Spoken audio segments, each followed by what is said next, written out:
If you're a webcomic fan, a furry, or really interested in Markiplier lore, you've likely heard of a small comic on the net known as Twokinds. Twokinds is an ongoing, 20-year-long webcomic written and illustrated by Thomas Fischbach, who's most notable on this platform for being Markiplier's brother. Despite being brothers, though, Tom and Mark have cultivated their own, entirely different fan bases for their online work, with fairly little overlap. Over its two-decade run, Twokinds has gotten a pretty bad rap. Many of those who've encountered it will tell you that Twokinds is uncomfortably sexual, vaguely problematic, and doesn't have the greatest world building. And while I don't disagree with any of those statements, I think people's memories have been warped over the years. It was after seeing a few social media posts about Twokinds' awful trans representation that I decided it would be worth it to make a video covering all of Twokinds with a particular focus on how it handles queerness. This has to come with multiple disclaimers, though. Firstly, Tom began posting Twokinds in 2003, when he was only 16 years old. Reading Twokinds is not just reading a long comic. It's watching the growth and development of a young man slowly improving his writing and drawing skills.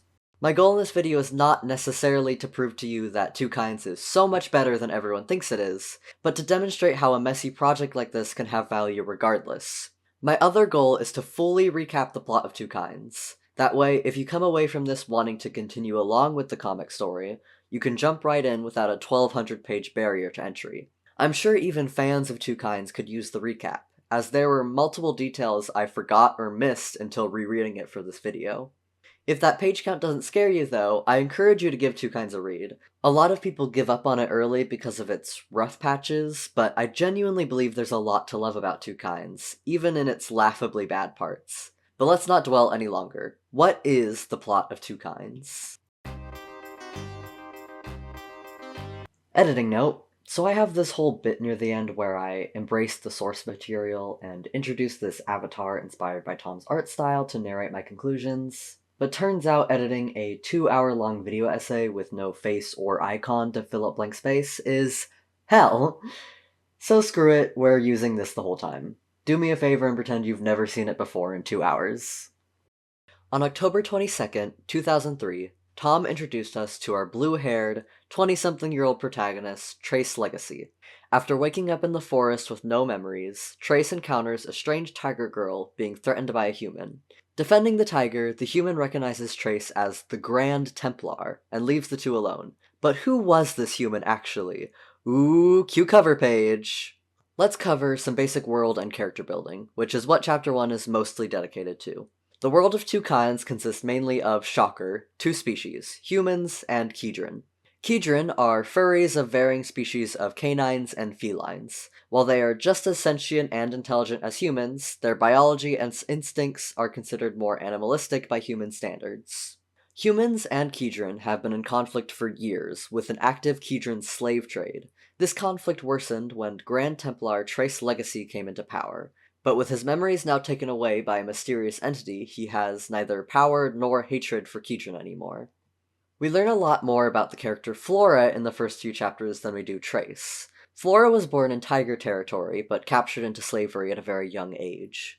Once she was closer to adulthood, she escaped slavery after original owners sold her off. Flora is characterized as strong, a bit naive, and affectionate, aka this is a 2003 furry comic, and there's going to be glomping.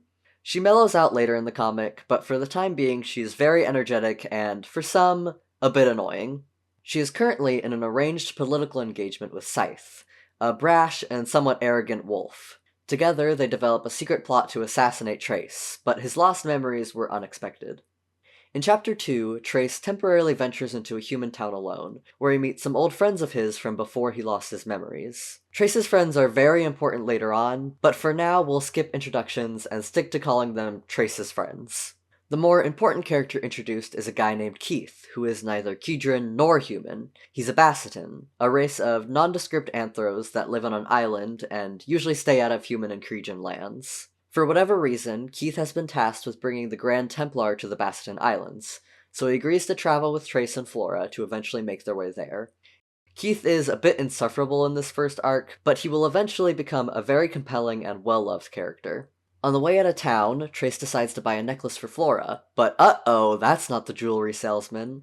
This guy's name is Cyrus, a member of the Templar. He'll be popping up a lot, but we don't learn much about him or the Templar for a while. When Trace and Keith make it back to Flora, Keith immediately tries to attack her, which doesn't make much sense, and is just really there to introduce the fact that Trace has ridiculously powerful magical powers. Of course, he has no idea how to use this magic on command, but seeing Flora almost get hurt causes an outbreak, the first of many. That night, Trace gives Flora the necklace, and Flora realizes quickly that the necklace holds some kind of bonding magic. While Trace is asleep, Scythe convinces Flora to go through with killing him by lying about her family's death. She changes her mind quickly, but Keith spots her red-handed anyway. Since Keith has been an asshole so far, Trace chooses to side with Flora and send him packing for now. Chapter 3 I won't get too into, but basically Flora has to pretend to be Trace's slave to get her foot healed, but Trace's friends are following them with a mission to recover his memories. One small flashback gives us a bit more about Trace's past. In order to become Grand Templar, he attacked the previous Grand Templar and turned her into a Kedron so he wouldn't be found out. Chapter 3 also begins a long-running, very annoying and misogynistic bit in which Flora is insecure about her breasts being small. It doesn't come up super often, thankfully, but I will point it out when it does come up, for one reason. There will be a point when this comic gets better, and we don't see this bit for a long, long time, and then it will show up again when you least expect it. I'm warning you now. Cyrus, disguised as a shopkeeper, shows up again to give Trace and Flora a room. Insert one bed trope. Flora gets extremely drunk, insert every character introduced so far, barging into a lewd-looking scene, moving on. Chapter 4 begins with a flashback, introducing Flora's years as a slave and the character Ecker? Is that how you pronounce it? Euchre. Euchre is a mysterious older wolf who comes to check on Flora from time to time, but is supposedly owned by different masters. Back in the present, we learn that Flora is 11, which is adult age in Kedron standards, but still rather young. Kedron actually only live until their 20s, but Flora hides this fact from Trace for now. Keith the Basitin returns, and is able to convince the pair to continue travel towards Basitin territory. Meanwhile, Trace is having trouble adjusting to Flora's Kedron traits, making Flora insecure until she runs into an old friend. Euchre and Flora escaped enslavement together a long time ago, but Euchre was recently captured again. Flora asks Trace to help her free Euchre, and Keith is a prejudiced asshole again. I honestly didn't remember how bad Keith was in the first part of this comic. He goes through such a big character arc later on that this trait is almost entirely forgotten about, but I'll let you know in advance that the reason Keith hates Kedron is pretty exaggerated. Trace goes to talk to Euchre's owner, but learns the Templar Masters have a bounty on him. When the man attacks Flora, however, it triggers Trace to seemingly revert back to his older self, killing the man and attacking Flora. The mysterious Mana Tower in the city that I forgot to mention collapses from the power Trace is using. Trace returns to normal and gets knocked out by Euchre. Time for a whole lot of exposition. Euchre knows a lot about the Templar Guild for reasons we won't know until later. He shares with Flora that someone used the Mana Tower to control Trace, and that someone is none other than our mysterious guy from the prologue, Ephemeral, also known as Neutrality, which I'm gonna use more often because I'm very bad at pronouncing Ephemeral. Neutrality believes Flora is destined to bring balance between humans and Kedron, but they assume that balance stems from war and hatred. So in order to ensure this happens, they made a convoluted scheme in which they erase Trace's memories, let Flora and Trace bond, then restore Trace's memories to make her hate humans even more than she already did. At the end of the chapter, we return to Keith, who is having conflicting thoughts about Flora after not helping her when Trace attacked. Then, in another brief flashback, we see why Keith isn't on the Basitin Islands. Alright. Chapter 5 begins with, first of all, a decent improvement in art quality. It's mostly just for this one page. I'm guessing Tom got to spend more time on it, but it's still a good sign for what's to come. Anyway, all that happens here is Flora and Trace kiss. Trace is still kind of missing the mark on his perception of Flora, but this is an intentional writing choice, an important part of his character arc. In the morning, Euchre does the whole, if you hurt Flora, I'll hurt you, talk with Trace, and he also just pretends he can't speak human well. Like, he's fully lying about this for dramatic effect, and I love it. Keith tells Trace that Kedron are non-monogamists, which is perhaps sometimes true, but considering Flora was getting married, we can consider this more of a stereotype. As Flora says goodbye to Euchre, Trace lets what Keith said affect him and gets jealous of Euchre, even though he already told Trace he sees her like a sister. A couple weeks later, Flora and Keith accidentally get separated from Trace. They have an almost bonding moment until Flora smells a feral Kedron. Flora has small boob jokes number 2. According to Flora, Kijin can become feral when they go through significant trauma. This doesn't really get brought up again, which I'm grateful for because I hate it. It adds nothing to the plot and gives me bad vibes. In terms of things actually relevant to the plot, it's revealed that Euchre is in cahoots with the Templar, though his ultimate goal is still a mystery. We don't care about what's going on there, though. We obviously want to learn more about Kidron mating cycles. In fact, let's have a whole arc where Flora goes through heat. Is that what you want, huh, you horny bastard? Okay, I don't actually mind the whole Kidron estrus cycle that much. It's a bit distracting, but there's nothing wrong with having some horniness in your webcomic. And I guess you could say it is fuck. And I guess you could say it is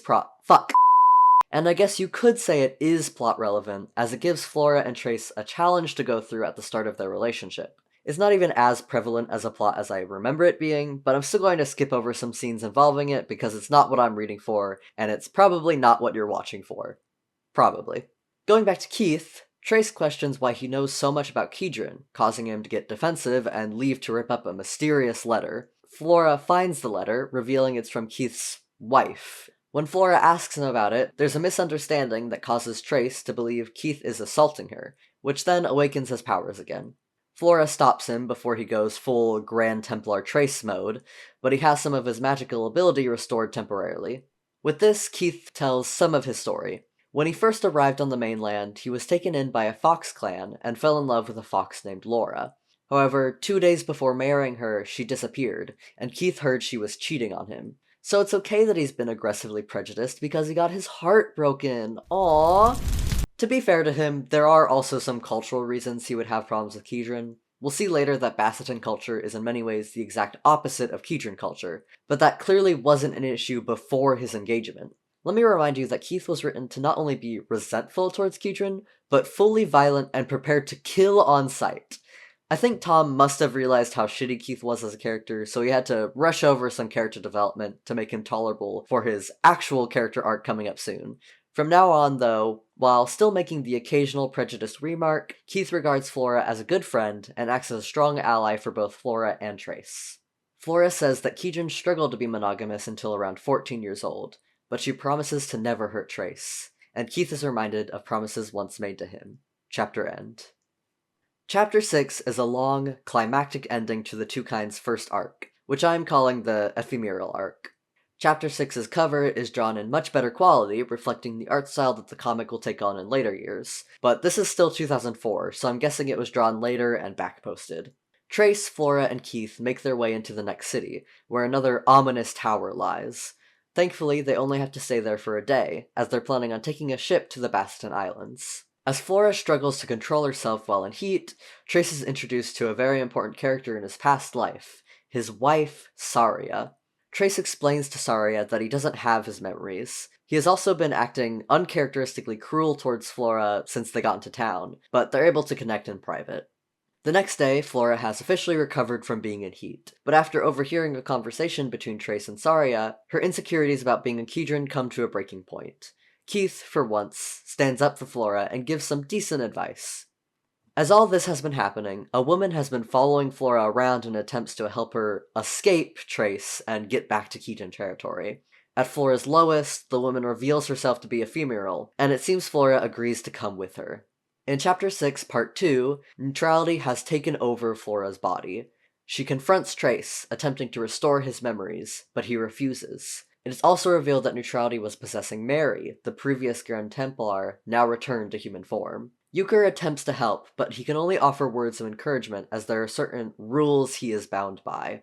Euchre and Cyrus watch from a roof as Trace, despite still not remembering anything, is overcome by his power. Realizing Trace may end up killing Flora, Euchre breaks whatever rules he has and intervenes, reminding him of his love for Flora. This does seem to work, but neutrality kills Euchre for his interference. Thanks to the necklace Trace gave Flora before, he is able to reach out to her soul and awaken her from neutrality's grasp. Neutral attempts to kill ex-Grand Templar Mary before she loses control, but Trace stops her for good. After getting some rest, Trace and the gang find the entire city they were in was an illusion. Saria comes out to tell Trace the truth. Saria is not Trace's wife, and she was only temporarily brought here by the illusion. Except that isn't the truth either, not fully at least. Saria was Trace's wife, who was killed by Kedron long before he lost his memories. Saria's death isn't exactly what causes Trace's legacy to become corrupt. He was already beginning a dark path towards black magic and aggressive prejudice before she died, but her death by Kedron hands was a major turning point. Her death, along with Trace's lost memories, haunt this narrative, and this is not the time we'll be hearing about Saria's legacy. Briefly, we're introduced to some other Master Templars, who are planning to send a dragon to retrieve Trace. And apparently there's a king.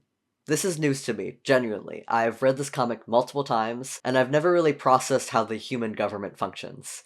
I guess I thought the Grand Templar ruled human lands, but they're just a magical knights guild, mainly. Also, do the knights being Templars imply that they're Catholic?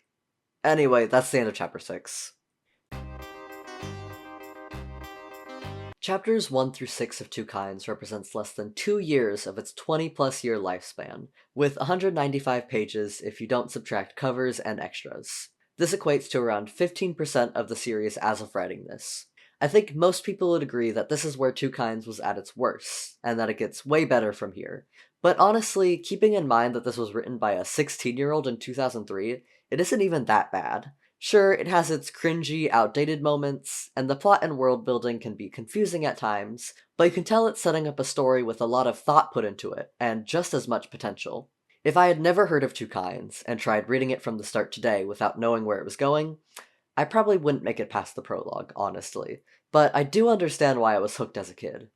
Now, people who clicked on this video more for the queer content and less for the plot synopsis are probably starting to get bored, so let me set some expectations. I will be talking at length about queerness in Twokinds later, and we are about to be introduced to the main character I'll be focusing on. You have to understand, though, that Twokinds was not written with queerness in mind. It is a comic written by, most likely, a cishet man, with a large portion of its audience being men who like sexy anthro girls. There is very little explicit queer content in Twokinds, and when it first comes up, it is not with a queer audience in mind. And yet, against all odds, something very beautiful comes out of it. If I had to read this comic for 9 years to see this beautiful thing finally come to fruition, then you can sit through me rambling about straight horny furries and confusing world building for a bit longer. I promise it's worth it. One more thing before we get into the next arc. Let's talk a little bit about racism. On Twokinds About the Artist page, Tom shares that the plot of Twokinds was inspired by his own experience with racism growing up Korean in the United States. That doesn't mean his depictions of racism are perfect or not to be criticized, but it does mean that I as a white person am probably not the person to be doing so. However, I also don't want to ignore the topic completely, so I'll give a few of my thoughts. Firstly, you'll notice I have so far elected to use prejudiced instead of racist to describe characters' thoughts and actions towards Kedron. That's because, by our world's definition, it's not racism, it's discrimination based on species, which is often referred to racism in fantasy settings, but that can cause a lot of problems.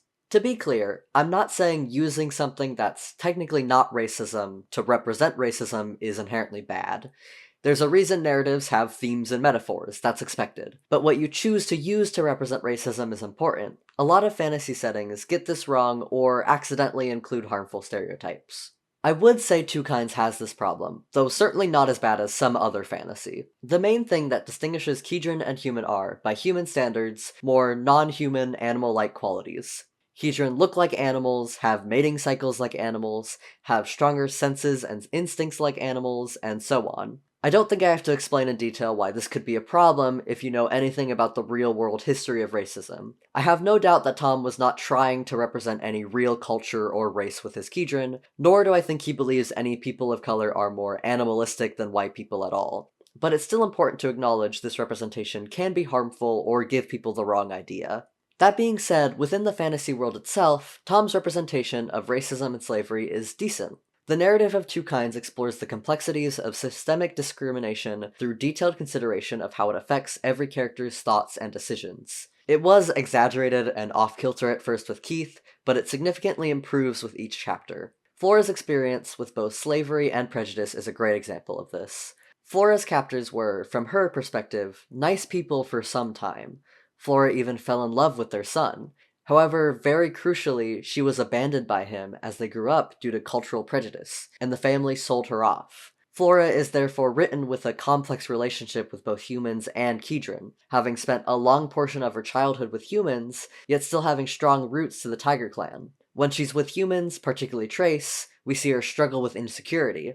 With more Kedron around, she tends to grow more confident, but we'll see later that there is a disconnect there too. So, as with many things in Twokinds, racism representation is a mixed bag. This conversation only gets more complicated throughout the piece, and there may be times soon when it's even a bit triggering, so keep that in mind going forward. But this is the last time I will be speaking about it at length in this video.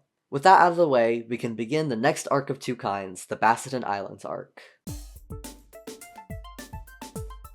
I'll warn you now, Chapter 7 is my least favorite chapter. It's long-winded and difficult to recap in a concise manner. We begin with our three main characters stopping for the night on their way to the next port city, though Flora worries about the smell of Kedron around. She also finds a book in Trace's bag that we can see as a journal from when he still had his memories, but Flora was never taught to read. As Flora ventures off to scout around and struggles with conflicting feelings about home, she runs into Scythe, her now ex-fiancé. Scythe tries to convince her to come home and go through with the marriage, but when she refuses, he worries about returning home empty-handed and begins scheming on how to force her to come with. When she gets back, we see that Trace is secretly practicing magic using the journal. But more importantly, Trace decides to properly spend the night with Flora for the first time. While the writing is still not the best, it's nice that they get to share this intimate moment together without us having to see every detail. Meanwhile, we're introduced to another random Templar who has a past with Euchre, and we learn that Euchre has somehow survived. As Flora and Trace go for round 2, we cut back to Ephemeral in another realm, talking to a being that the transcript refers to as Pro-Human Mask.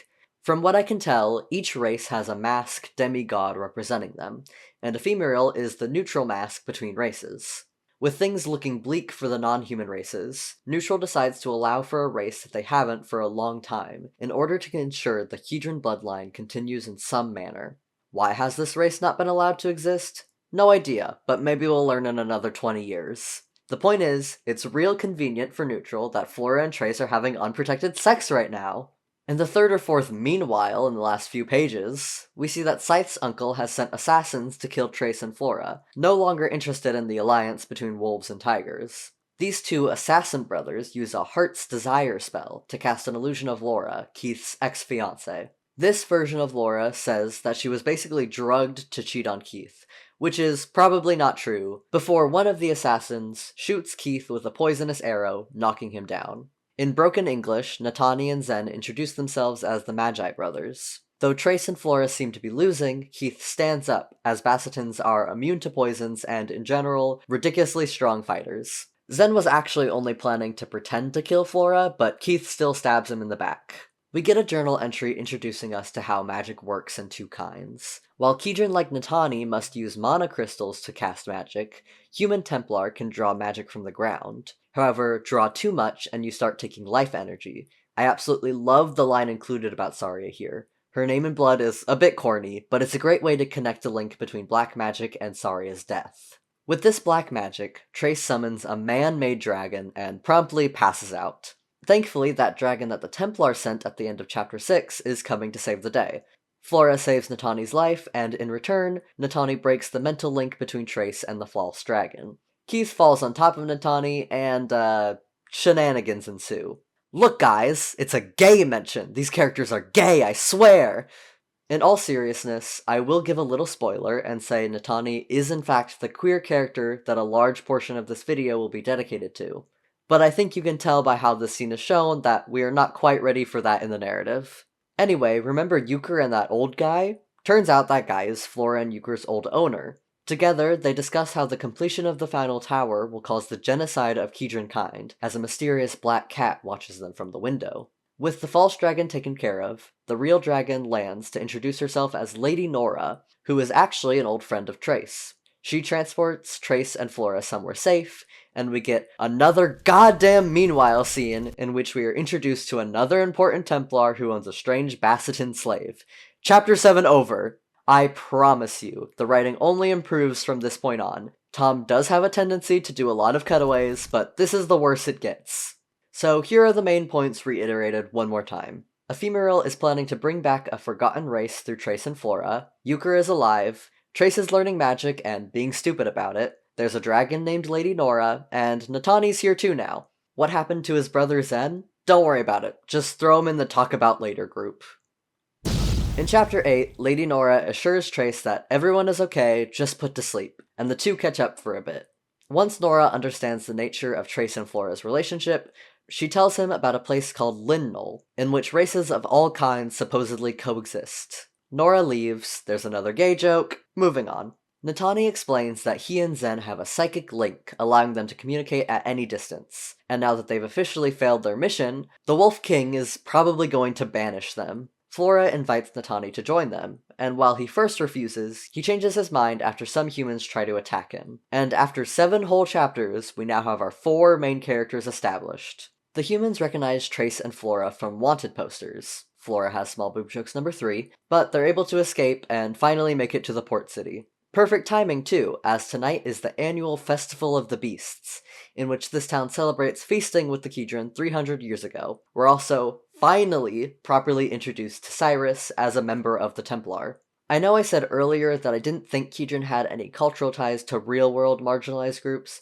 but I unfortunately forgot about this plot point. This is just Thanksgiving, and yeah, it sucks. While humans being colonists in this world makes sense, Tom should really be avoiding comparing Kidron to indigenous people directly like this. Natani speculates that the guildmaster Trace put in charge has probably lost command in order for the festival to be returning. And uh-oh, the sense around the festival is making the Kidron act a bit saucy. Honestly, a little bit of horniness is a welcome break after Chapter 7. And then, another gay joke, I guess, though this one is characterized a lot differently than the last 2. A man named Eric takes interest in Flora and helps the group get out of the festival, returning them to normal. Warning, Eric sucks and we'll be seeing a lot of him. He's an attempt at the anime pervert archetype, and while his actions are often condemned by the narrative, it can still get excessive. He's also a slave trader, which gives him plenty of new and unique ways to be awful we'll see later. So Eric offers up one of his ships to travel to the Basitin Islands. But in return, Flora has to pose for nude portrait paintings, and I hate this trope. Flora has small boob jokes number 4. We're then introduced to, technically, one of Eric's slaves, a girl named Kat. Kat is actually one of my favorite characters outside the main 4, but she's not very important right now. Bath time. Usually I'd skip scenes like this, but something pretty important happens in this one. Due to a misunderstanding, Natani ends up walking into Keith's bath without seeing him, where we get the big reveal. Insert Vine boom sound, Natani has boobs!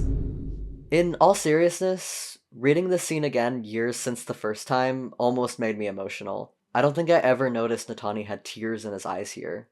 Here's one more gay joke for good measure. Alright, so Natani's trans. At least, that's how I'm choosing to interpret Natani. There are many people who disagree, but those people are wrong.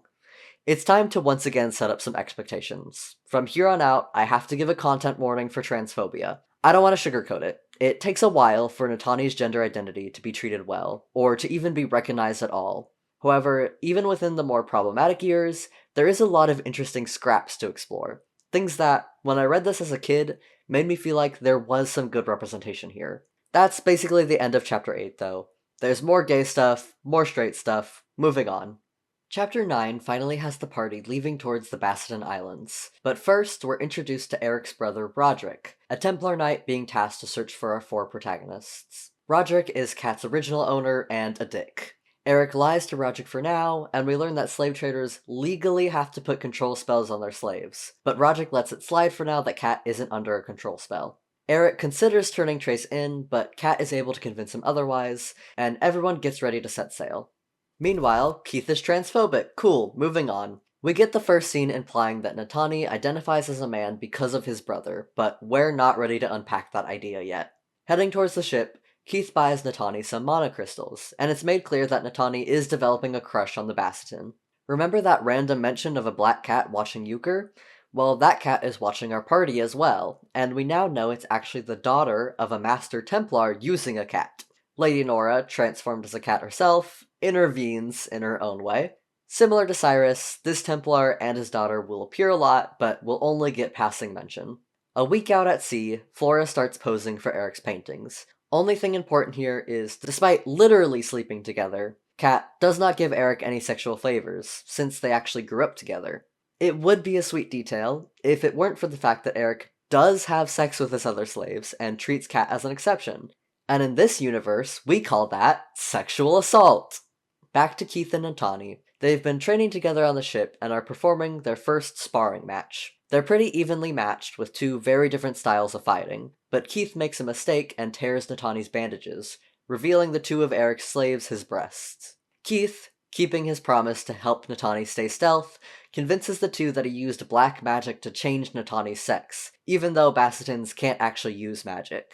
As Keith's being transphobic again, he runs into Trace, who's having a crisis as Flora has brought up marriage. As Trace starts spiraling into prejudice, Keith knocks some sense into him. His words here, in my opinion, are meant to have us draw a parallel between Trace struggling with Flora's species, and Keith struggling with Natani's gender. It's a parallel I've always enjoyed, as watching both Trace and Keith struggle and grow in their relationships is really rewarding. But, like all things, it will take some time. And of course, Keith is still a bit prejudiced towards Kedron himself. On the third week of their voyage, a storm has hit, and Natani is locking himself in his room. It turns out Natani is in heat and trying to hide it, successfully fooling even Keith for a short time. Just like when Flora was in heat, this plot point isn't as bad as you'd think it is. It gives us a look into the unique struggles Natani has to go through as a trans Kedron, as well as how Keith navigates these struggles and acts as an ally, despite perhaps thinking otherwise. On the other side of the ship, Trace discusses his relationship with Flora to Eric, and Eric reveals to him that Kedron only lived to their 20s. In this moment, Trace reflects a bit of his past self, determined to make sure Flora doesn't die young. Thankfully, Nora in cat form convinces Trace to focus on the present, at least for now. In a vision, Natani is informed that he will not be banished, and his new objective is to follow Trace around to prevent him from getting into human hands. Most importantly, war has officially begun between wolves and humans. Later, Zen informs Natani that the humans' king has been assassinated. Somehow, another detail I completely missed as a kid. As Natani recovers from heat, we make it to the Basitin Islands, introducing Chapter 10, and we're about to get to some of my favorite material from Twokinds. We begin with Keith giving Trace a warning that, if it came to it, he would have to choose his people over Trace. Flora wakes up and notices she's gaining a bit of weight. She's also been eating a lot more, and experiencing nausea. I wonder why? Before getting off deck, we get a flashback, showing that Natani first presented as a boy when he wanted to join the Assassin Brotherhood with Zen. This is only the beginning of Natani's gender exploration, though, and we'll learn a lot more about this soon. On the island, we're quickly introduced to some important figures. First is Intelligence General Alabaster, an asshole and a stickler for the rules. Second is the Silent Arms General, who isn't very important. And third is the newest Master General and Keith's childhood friend, Nikolai Alaric. The conditions of Keith's banishment were that if he brought Trace Legacy to the islands, he would be allowed to return. On the ship, slaves Mike and Avals talk amongst themselves, when Nora casts a sex change illusion on Mike. We'll talk more about this side plot later. Back outside, Keith explains how Basitin culture is very gender segregated, women and men living separate from each other and only mating once per year. In general, Basitin laws are very strict, including curfews and nudity laws, a stark contrast to Kedron's. And look who it is once again, Cyrus, disguised as a Basitin innkeeper. How did he get here? Who knows. Everyone goes out on their own to look around, but Natani stays with Keith due to not being able to understand human or Basitin language. Trace feels the island is familiar, and we see a flashback of him discussing Basitins with a Master Templar and Euchre, disguised as a human. Basitin culture also emphasizes strength, and one can issue challenges for certain privileges or disagreements. Keith fights a Basitin guard for the right to leave the docks, and he wins by using a move he learned from Natani. With Natani following, Keith visits his mother's grave and finally explains what got him banished. His father was the old arms general, and when Keith left for military training, he came home one day to find that his father had killed his mother in a drunken rage. Keith killed his father in retaliation, then was blamed for the death of both of his parents. As they leave the graveyard, a Basitin messenger named Lynn informs Keith that a girl has been looking for him, and General Alaric wishes to talk with him in the baths. Unfortunately, Keith does not allow Natani to join him, citing Basitin law. In Alaric's private bath, Keith retells his journeys, and Alaric reveals that the girl who was looking for him was in fact his ex-fiancée, Laura, but he won't be able to see her until the next day. We pick up that, despite being Master General, Alaric is a bit more lax about some Basitin customs. Keith, feeling at home for the first time since he was a child, holds a rare smile on his face. As curfew comes closer, Trace is starting to be a bit better about checking his prejudice. Flora finds a flower to give to Trace, holding the same magic that is in her necklace. For once, everything is looking up for our party. It's Keith and Natani's turn to be subjected to the only one bed trope, as Flora and Trace were many chapters ago. It goes about how you'd expect. In the morning, Alaric takes Keith to the eastern courtyard to show him a secret. To Keith's shock, one of the Templars' mana towers is being built on the islands. I mentioned it briefly before, but Basitins are incapable of casting magic, even with mana crystals like Kidron use. However, the Templar, specifically this random Templar named Randall, have been working with the Basitins to change this. Meanwhile, Trace catches up with Lady Nora, back in her dragon form. He tries to get information about his past, but he has to prove he's still the same Trace first. There's this ongoing bit that Nora has some weird, erotic feelings for Trace. I don't know if we're supposed to believe they actually did anything together at some point, but yeah, Nora's a bit of a freak. Time for some backstory. Trace was brought into the Templar when he was a kid due to showing magical promise, and was declared an official Templar at age 16. He met Saria not long after, and got married in a few months. While we don't know much about Saria's political views at this point, she was anti-slavery, unlike Trace. Then, while traveling to their cabin, a wolf thief struck Saria with a poisonous arrow, killing her in minutes. It was the black magic he used in an attempt to bring Saria back that led him down his dark path to becoming Grand Templar. We also, finally, after 4 years of pages, get sort of introduced to the Master Templar, and we know at least 3 of their names. Here's a much better guide on the Templar structure available for public view on Tom's Patreon. Back at the ship, Laura introduces herself to Natani and Flora, looking for Keith. Keith, on the other hand, has just been delivered some awful news. War is brewing between humans and wolves, and the Templar suspect Natani to be a spy. In order to be accepted back by his people, Keith must assassinate Natani before his trial tomorrow.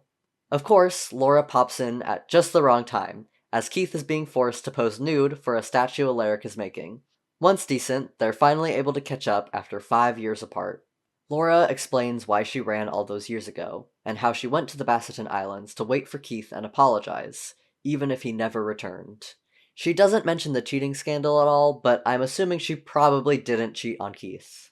Naturally, Keith gets angry at her, and when you see him talk about his experience like this, it makes how he acted at the beginning of the comic make a little bit more sense, though I still think it was exaggerated.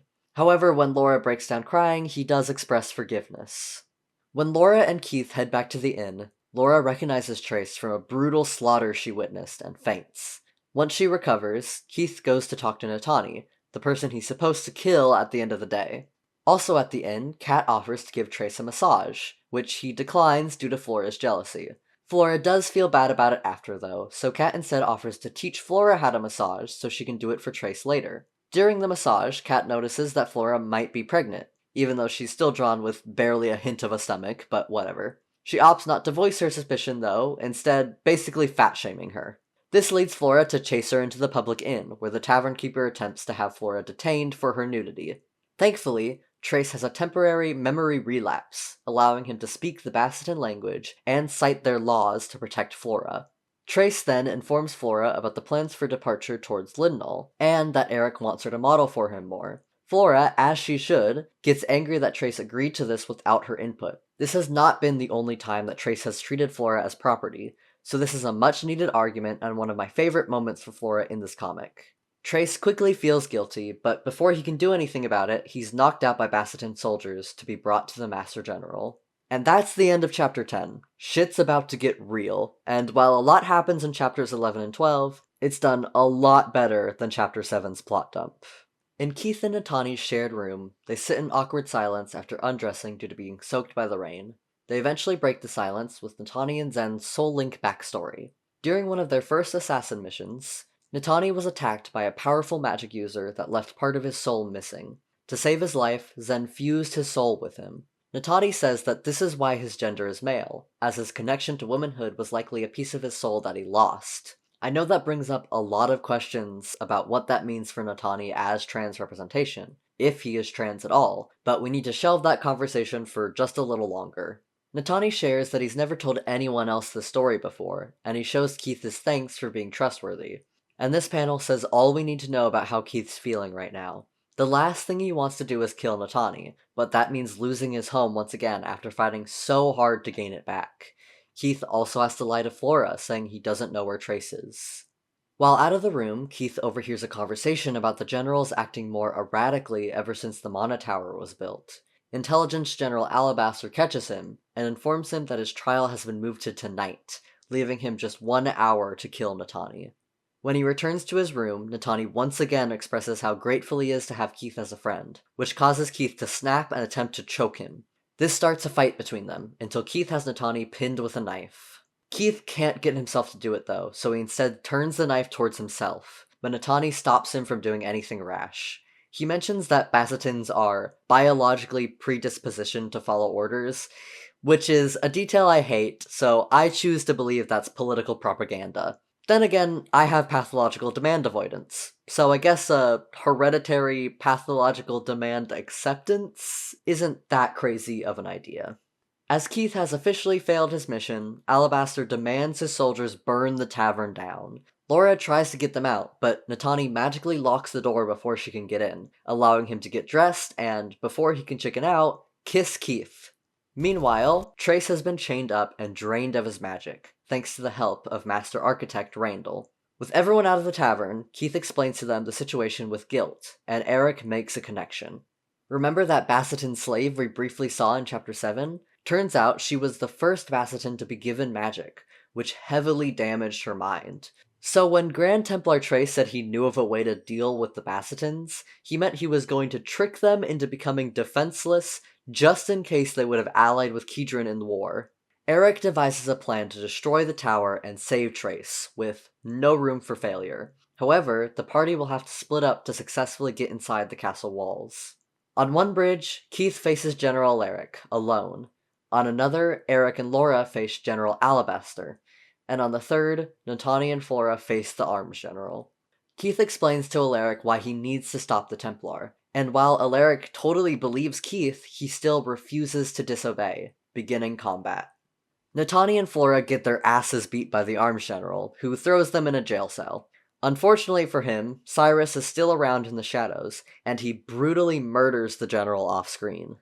Eric, on the other hand, is in the midst of an intellectual battle. While struggling at first, Kat shows up, and he, of course, wins by asking about Kedron conception. Keith's battle is not looking good, and Alaric refuses to back down. In response, Keith dives his sword into the crumbling bridge. Alaric has the chance to save himself, but he instead chooses to leap towards Keith. Losing his grip, Alaric confesses that everything he's done has been for Keith. Natani and Flora head towards the castle, but are caught by a young-looking lieutenant named Madeline. She agrees to keep her mouth shut if Natani will deliver a note to Keith, which appears to be a love letter. The gang joins back together to find Keith injured and once again filled with soul-crushing guilt. Hey, gay jokes, I missed ya! General Alabaster and his soldiers surround the party, until the king emerges, King Adelaide, who we've been told has been sick and bedridden. In Basitin society, the term king is an earned status and is used regardless of gender. Adelaide calls for the intruders to be detained for now, but Alabaster refuses and attempts to kill them. The blow to Flora causes Trace to wake up. Trace is, of course, not himself, and immediately kills 4 people upon awakening, then 2 more soldiers once the party arrives at the scene. King Adelaide distracts Trace to give Natani the opening. He misses his only shot, but Laura gives him a locket with mana in it for 1 more. Then, Laura rushes in to distract Alabaster.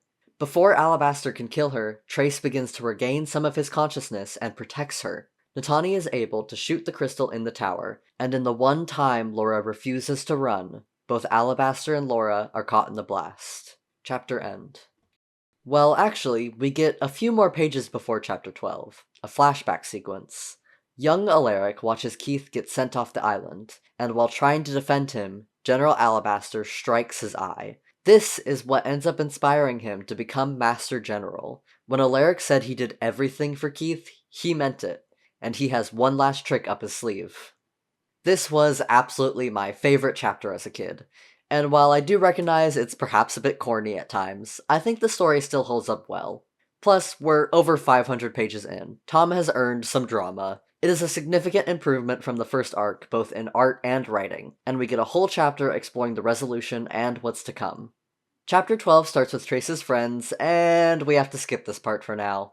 I will take a moment, though, to acknowledge that Tom has gotten a lot better at drawing wolves, and this is only the start of his improvement. Our main party wakes up in a Basitin hospital. Natani is glad to hear no one has seen him except the doctor. Well, not see. Basitin doctors cover their eyes for modesty. Ridiculous plot point, I love it. Natani, after being asked to wear a dress, leaves the room draped in sheets to collect his old clothes. Flora, in another room, is finally informed of her pregnancy. She refuses to believe it at first, as Human and Kedron can't conceive together, and she has only been with Trace. She tries to get to Trace's room, but Trace isn't at the hospital.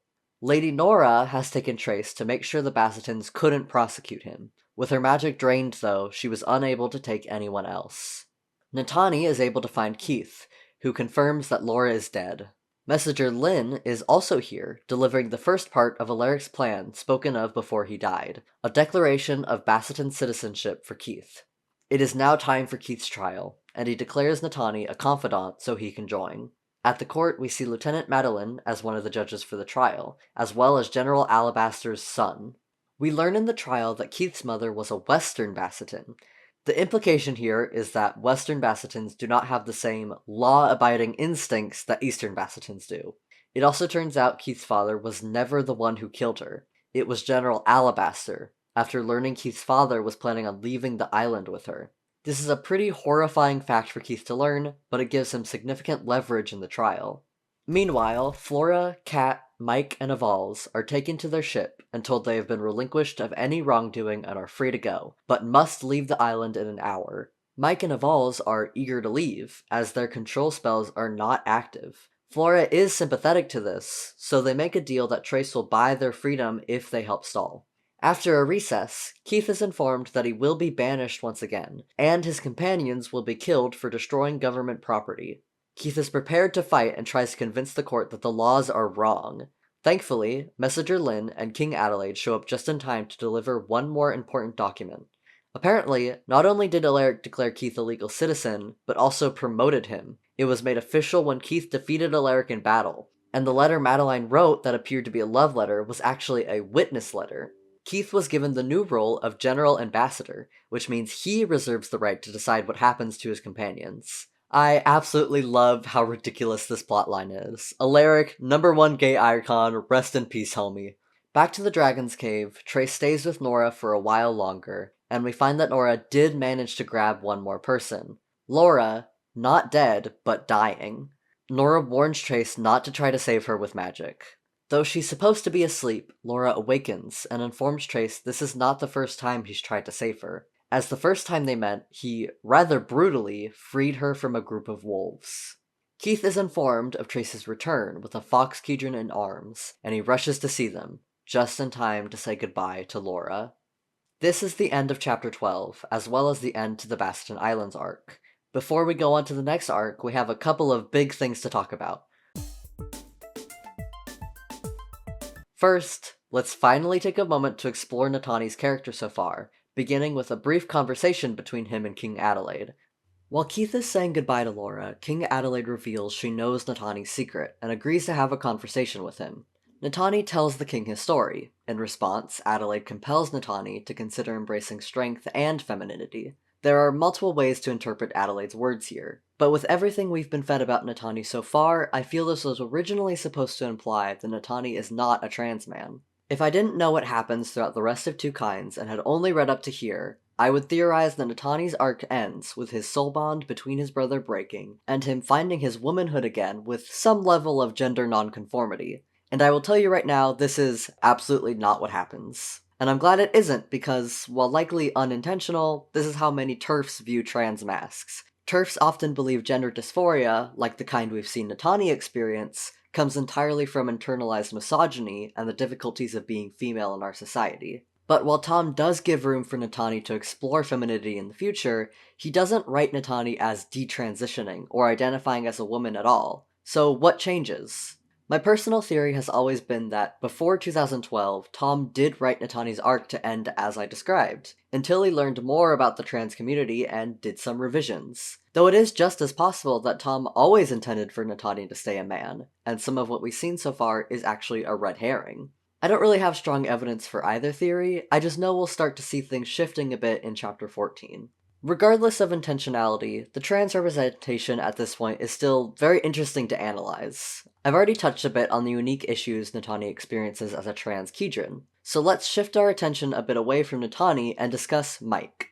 If you remember, Mike and Avals are Eric's slaves who work on the ship, and back in Chapter 10, Lady Nora casted an illusion on Mike to make him appear female. At this time, Mike is under the impression that Keith knows Basitin black magic that turned Natani female, so we assume he's been subjected to the same fate. If you don't look too closely, this plotline resembles a typical gender swap trope, in which the non-swapped friend, Avals, ogles over his swapped friend's new feminine body. But something fascinating happens when you compare it to Natani's situation.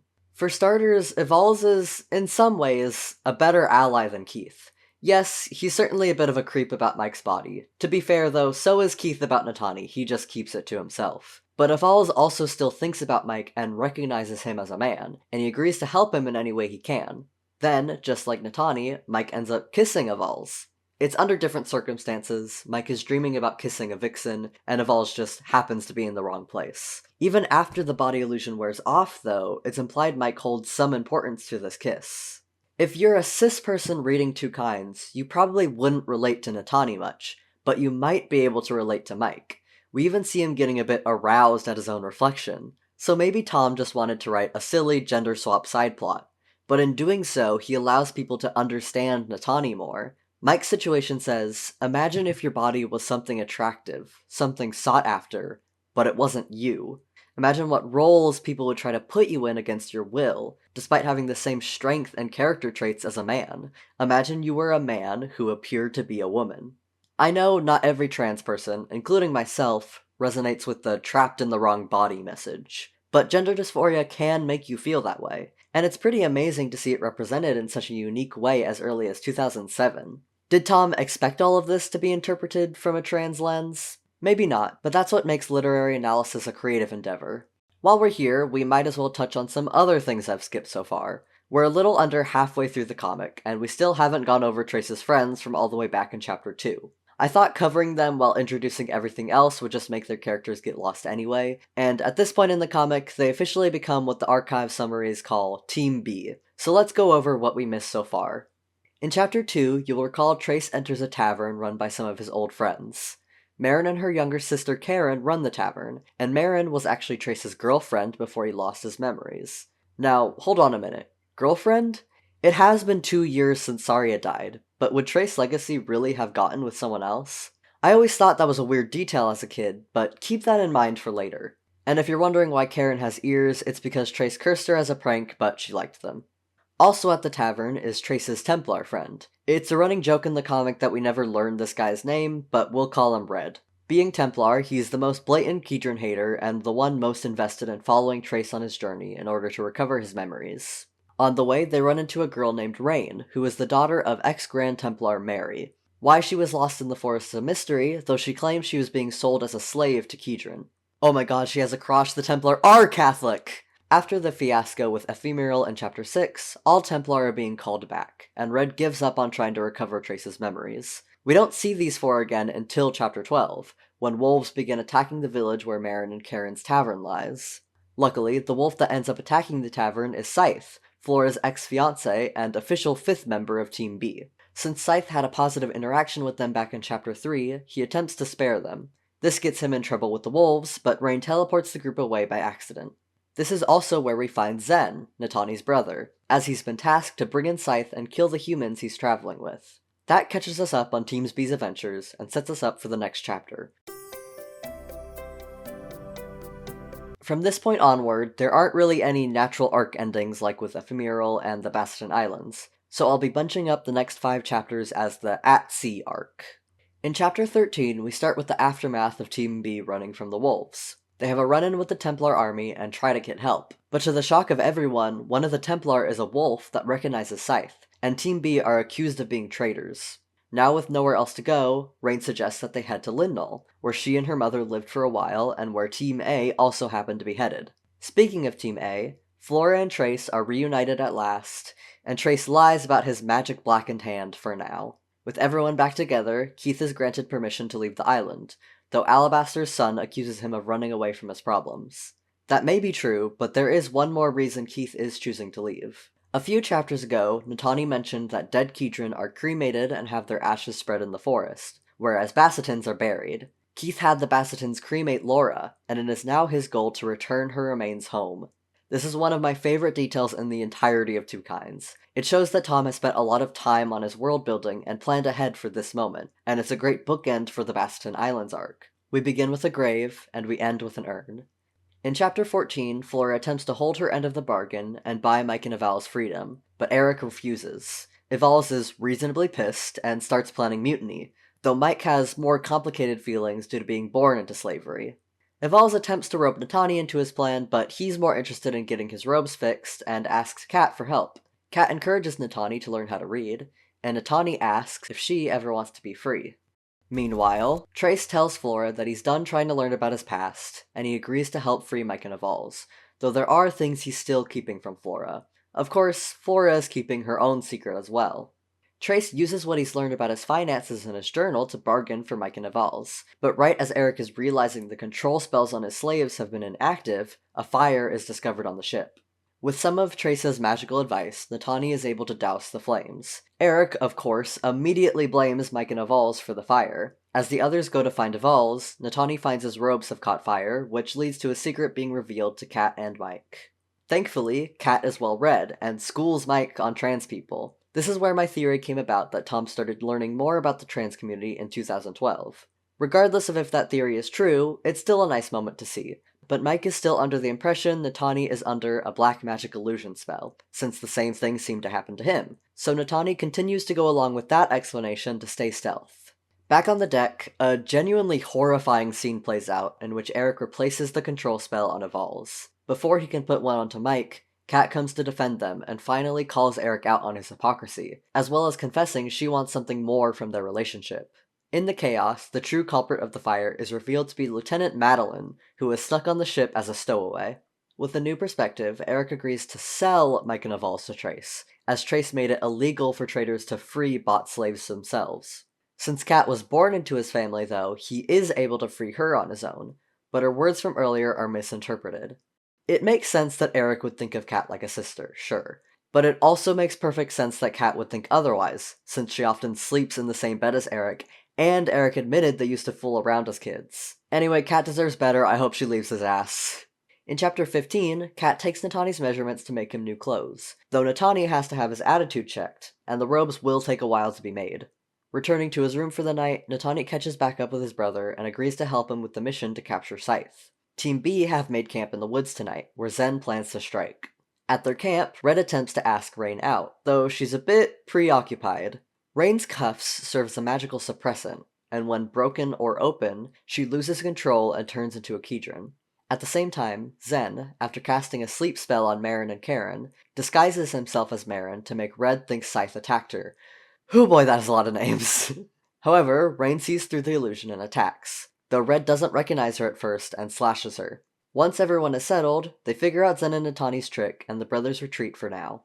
Back at the ship, Keith has finally emerged from his room, along with a hidden guest, as messenger Lynn has also snuck on the ship.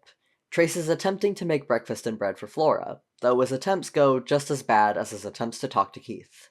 In the morning, Flora is able to get through to Keith just a bit. He gives her a proper apology for how he treated her in the past, and our three original main characters share a hug. As Trace tries once more to cook Flora breakfast, an apparition appears in his head attempting to bring him back to his old self. Flora, on the other hand, prepares to finally tell Trace about her pregnancy, though Maddie interrupts. She lies to Flora about Eric to get her to protect her and to get Trace to make her a meal, which she accidentally cooks perfectly. At the end of the chapter, Keith finally goes to talk to Natani, who shares some progress on an illusion he's working on. Okay, moving on. Unfortunately, Keith isn't here for quite the right reasons. He asked Natani to cast a spell on him, the same one he casted when they first met that conjured an illusion of Laura. With some convincing, Natani agrees to cast the spell, with the warning that if Keith doesn't send her away, it will drain his life energy and kill him. Keith does try to say goodbye, but things go wrong very quickly, and the illusion convinces Keith that she's real. Chapter end. Chapter 16 is a big one, starting out with Rain's backstory on why she's currently a Kedron. Remember Euchre? Well, turns out he's Rain's father. He has the unique ability to perfectly transform into a human, which he used to join the Templar College to learn more magic. Euchre then began his relationship with Mary, who had yet to become Grand Templar at this time. At some point, his cousin Rose came looking for him and was caught by the Templar, suspected as a spy. In a cruel move to protect his identity, Euchre left Rose to be hanged, but Mary used her magic to get the truth from Rose. What happened to Rose after that, Rain doesn't know. Since Euchre's powers were in transformation and not illusion, Rain was able to be conceived, but she has no control over her transformation magic. Later, Euchre made a deal with Trace to save Mary's life, which is why Trace turned her into a wolf instead of straight out killing her, and why Euchre remains a High Templar to this day. This is all a really convenient way to force Red to grapple with his prejudices. Also, in this redraw of Rain's introduction scene, she is no longer wearing a cross, so I guess Catholicism retconned? Back to Team A, Natani has quite the crisis to handle, but he can't exactly do that running around naked. A sleep-deprived Cat demands to know the truth about Natani's condition, though, so he explains while she patches up something temporary. While sharing, Cat also reveals some of her own truths. Her breed is a cross between feline and canine Kedron, implied to be designed for sex work, and because of this, she's also infertile. Natani thanks Cat for the support, and expresses how nice it is to be able to talk about his issues openly with a girl for once. Meanwhile, Trace and Flora finally get to have their conversation. Trace tells her about the voice in his head from before, and Flora reveals her pregnancy. Trace takes it surprisingly well, silencing the voice and putting his trust in Flora. Then they fuck about it, end of story. Time to deal with the elephant in the room. Or multiple elephants, actually. Maddie makes a scene for Natani so everyone will gather in one place. Eric immediately accuses him of stealing his material, which causes an argument between him and Kat. Everyone notices Flora's stomach now that she's not wearing her sweater, and then there's Keith and Laura. Things get pretty intense, but after Natani gives a sort of confession to Keith, he begins to relent. After some discussion, they realize the only way to prove this Laura isn't real is to see if she has the memories of her and Trace, the ones Keith wouldn't know himself. Laura fails to remember the slaughter that was the first time she met Trace. In the end, it's this version of Laura who convinces Keith to let go, ending the spell. Natani takes Keith to rest, and the chapter ends. My favorite part of this chapter is how Laura acts at the end of it. You could interpret it that there was some real part of Laura in the illusion who was speaking to Keith. As Fleur mentioned, we have seen ghosts before, but I think it's more powerful if you interpret this as entirely a creation of Keith's memories and desires. Keith knows Laura would never let him die like this, and deep down, he knows it's worth it to stay for the people who love him, even having Laura look directly at Natani. That's real enough without having Laura's ghosts there. Though we're now far past the halfway point in pages, the next chapter marks the halfway point in years, as it's a special, unnumbered 10th anniversary chapter.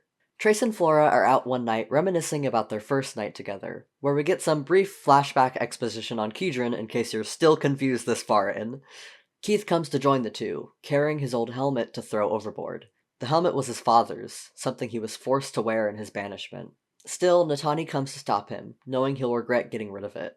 Along with Flora's advice, Keith agrees to keep it, and the four of them lie among the stars. And now comes the last chapter of this arc, chapter 17.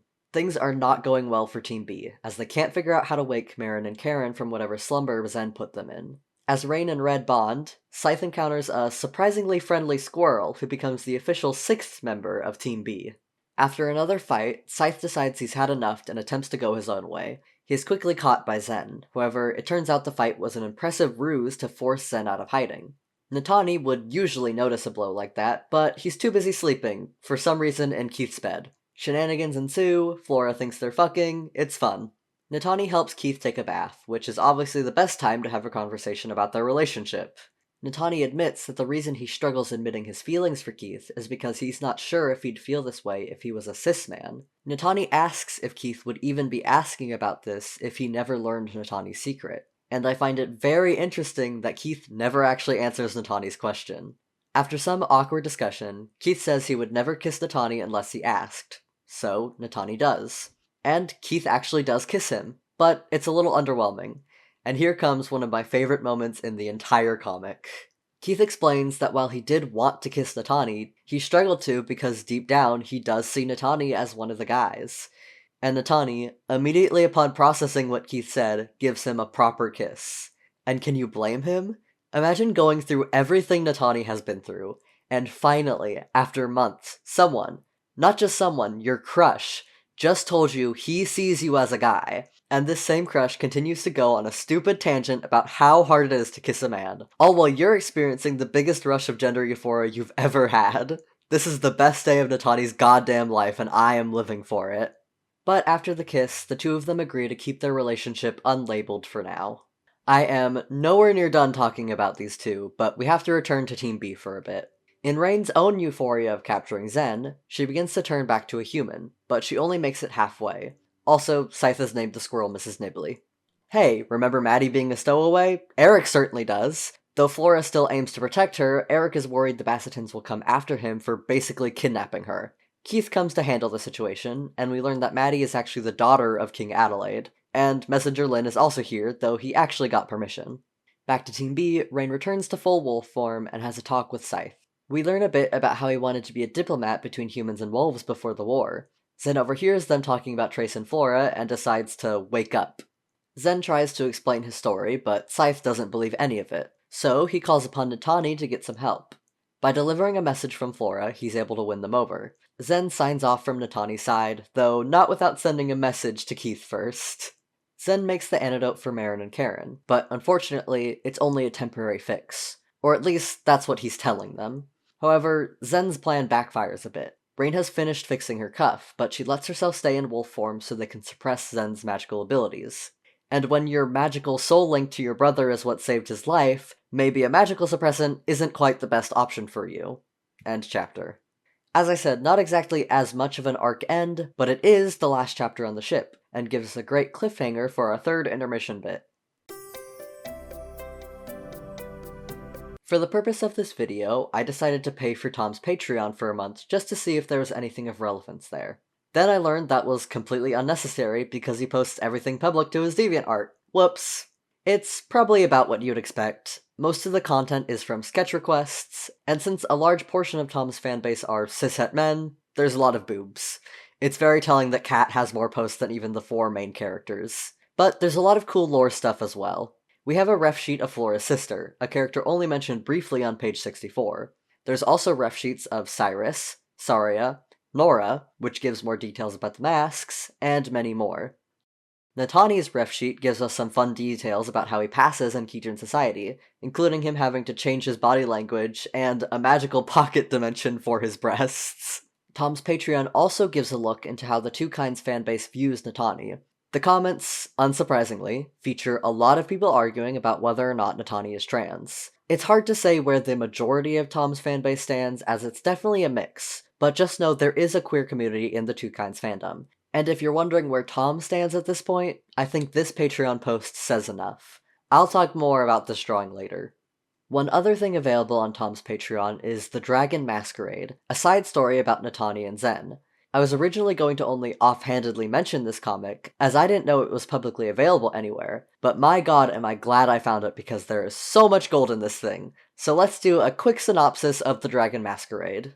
This story takes place in the past, about 6 months after Natani and Zen's soul link was formed. That means we see Natani very early on in his transition. While the beginning exposition of the comic does have Zen referring to Natani as his sister, we see throughout that he is actually making an effort to adjust how he thinks of him. The two of them are indebted to a wolf-fox hybrid named Clovis, and he sent them off on a mission to collect a very powerful mask from an interspecies masquerade event hosted by Lady Nora herself. Many important guests will be attending this event, including Saria, pre-marriage to Trace, and her good friend Rose. Yes, Rose, Euchre's cousin, is alive and well, currently a servant, but was selected to wear the dragon mask. It's a lot of fun seeing Saria's early opinions of Nora and Trace.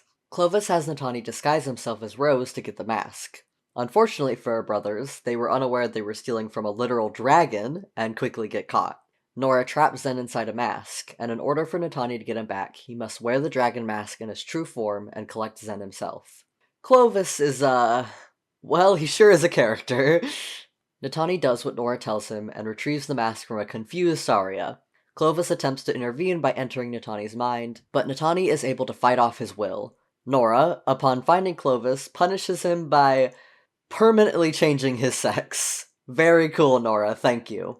That's basically it for the Dragon Masquerade. Just a very fun comic showing what it was like for our assassin brothers early on, and getting a glimpse at the lives of Saria and Rose as well. It's the perfect setup for the next arc, as, spoiler alert, all of these characters will be relevant. This next bunch of chapters, though starting back in 2018, will bring us all the way to the present year. In fact, as I'm writing this, chapter 22 isn't even finished yet. Chapter 18 starts a few days after the end of the last chapter. Natani has been unresponsive for days, causing Keith to lash out at Trace. With the city of Edenmire on the horizon, Keith plans to use his status as a general to find Natani help, while Trace plans to find out as much as he can about his past self to make amends. Being back in human territory, Flora will have to pretend to be a slave again, but Trace reassures her and shows how much he's grown. Flora also assures that Edenmire, being where she grew up, is Keytron-friendly, but the new war between humans and wolves may change things. Very quickly, Flora runs into an old friend. Sorta. Kieran, now the guard captain, is the son of Flora's old master, the boy who she had a crush on as a kid and who betrayed her. Though hesitant, Flora agrees to talk with him at a tavern. The tavern in question happens to be owned by a Keytron named Adira, along with her daughter Maeve. The tavern used to be popular due to its portal connecting it to their sister tavern, but the portal has been inactive since the war began. As the four of them make friends, an envoy of tigers ride into town. Adira explains that the humans invited them here as a sign of peace, hoping to keep the war between wolves and humans just that. Just in time, Key comes in and invites Flora to walk with him and the tigers to town square. With Maeve attempting to sneak off, Adira misses the moment her inactive portal finally activates. While they don't get off to the best start, Key makes amends by giving Flora papers that make her, officially, a free tiger. Key tries to play hero and have her current owner arrested, but that plan obviously backfires. Still, the three are on amicable terms. Meanwhile, Keith and the other Basitins can't get anyone to help them, as the moment they mention Natani as a wolf, they're turned away. One of the healers they spoke to seems to change his mind, but Lynn and Maddie detect something fishy.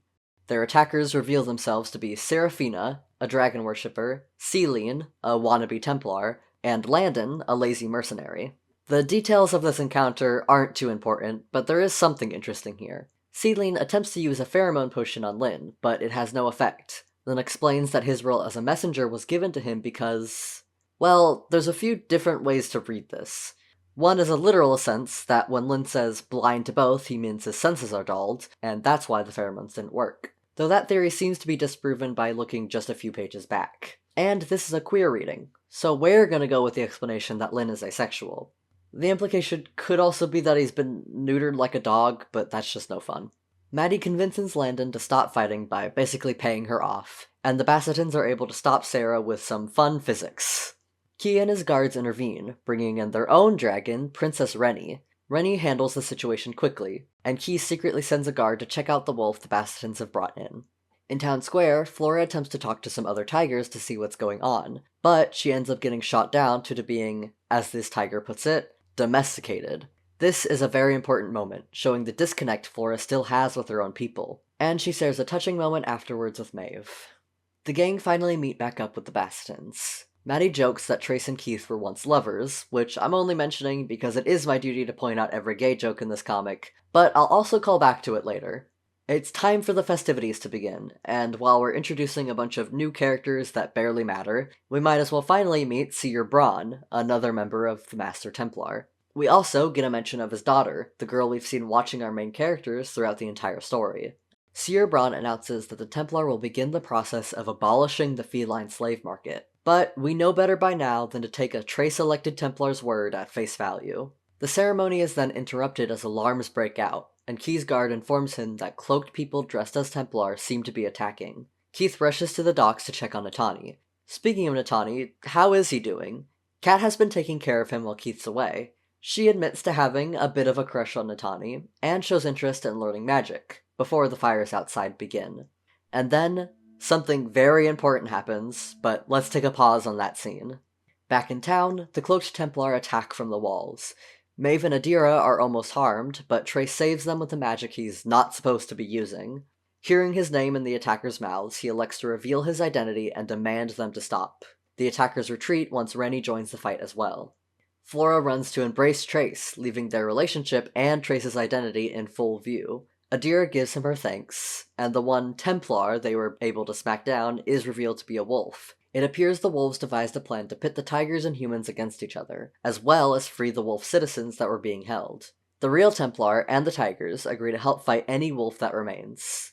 And now we can return to our favorite wolf. Natani wakes up, but not in reality, in his mind. With the curse he has, and Zen's magic being suppressed, this should have been impossible. As Natani expresses frustration with not being able to control his mind's body, he encounters a younger version of himself. Young Nat explains that Natani probably appears this way because he's feeling weak, and he associates his weakness with his female traits. Natani runs away from young Nat to look for Zen, only to find that he's completely cut off. And this next part is where we finally start to see this trans narrative come together. Young Nat acknowledges Natani's fears directly. All Natani knows is the version of himself that Zen filled the gaps of, and to lose Zen means losing himself. But then, the script we've been fed about Natani is flipped on its head. What we've seen so far of Natani, before the curse and mind link, the scared little girl who lost her family, that's the Natani Zen remembered. Natani assumed all this time that the reason he was a man now was because he copied Zen's gender identity, but the only thing he really took from Zen were memories. After all this time, young Nat says it directly. I didn't mind being a girl, but I liked being seen as a boy. Don't you see? You're always giving Zen so much credit for making you who you are now, but the way you see yourself, the feelings you have, both masculine and, yes, occasionally feminine, it all comes from you. This page was posted in August of 2016. That was the same summer I came out as trans, 2 years after I began reading Twokinds and grew attached to Natani. I had gotten to grow up with this character now, and reading this page made me feel more seen than any other trans media I had engaged with in those 2 years. To this day, I still get emotional reading it, and I am absolutely amazed at the turnaround Tom managed with it. I am nowhere near done talking about this scene and Natani's character, but we have to move on for now. Kat is thrilled to find Natani has woken up, but they only have a little time to catch up before Kat remembers the fires burning outside. Natani rushes to grab Laura's urn for Keith as the ship starts to burn. Keith gets to the dock just in time to see the ship explode in flames. This scene here could be interpreted as him misgendering Natani, but he's actually just reliving the explosion that killed Laura. So, no transphobia here, just trauma. Keith begins to break down, thinking he had once again failed to save someone he loves. It's a very touching moment, though I would like to point out Keith uses he-him pronouns in his head when thinking about Natani. The last time we saw his thought bubbles refer to Natani, he was misgendering him, so yay for character growth! Of course, Natani is not dead. He successfully, and heroically, jumped out of the ship and swam to shore with Kat in his arms. In Natani and Keith's touching reunion, we, of course, have to have a moment to be weird about Natani's boobs.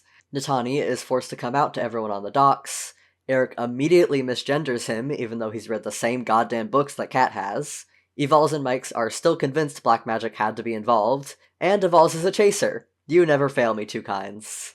Natani also gives Keith a kiss, coming out to everyone in a different way. Key and his guards argue with Trace about what to do with the canine Kedron, and Lynn suggests they be escorted to the Legacy Estate to appease everyone. We get an epilogue page featuring Seer Braun. Surprise, surprise, the entire wolf attack was a scheme devised by the Templar to pit the tigers against the wolves.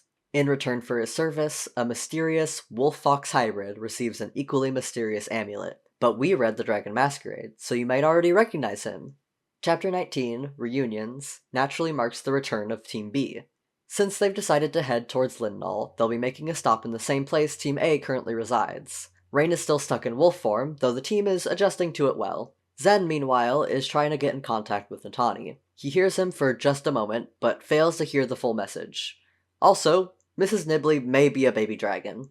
Team A arrives at the Legacy Estate, where Princess Rennie looks into Trace's mind to confirm his identity. Entering the estate, we see a surprising face, Rose.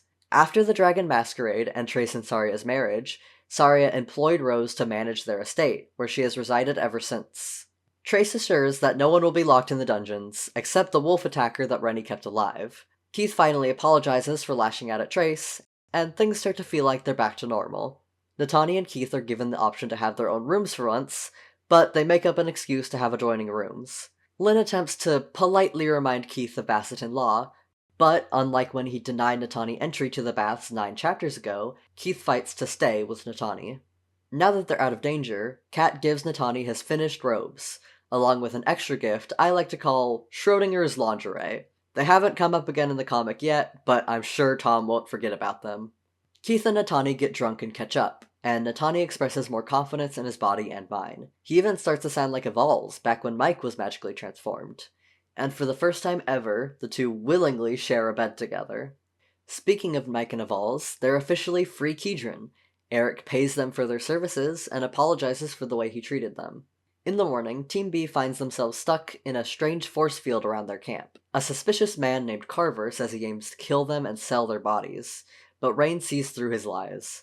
Turns out, Carver is a fox looking to collect Zen. Team A has a much more peaceful morning, though Rennie is struggling to get anything out of her mind interrogation of the imprisoned wolf since she doesn't actually know Kedron, and her telepathic translating doesn't work in the mind. However, she was able to identify the name Clovis. Zen and Natani let their fellow companions know that Clovis was the guy they were forced to work with after he helped with Natani's curse. Carver reveals himself to be transphobic and sexist. Thankfully, Nibley saves the day, and Zen is able to break the force field, though this also leads to the magic suppressor breaking, and some serious damage to his leg. With the mind connection back on, Natani is able to see that Zen needs help and convinces Rennie to take them to his location. We also learned that uninvited guests in the Legacy Estate turn into livestock.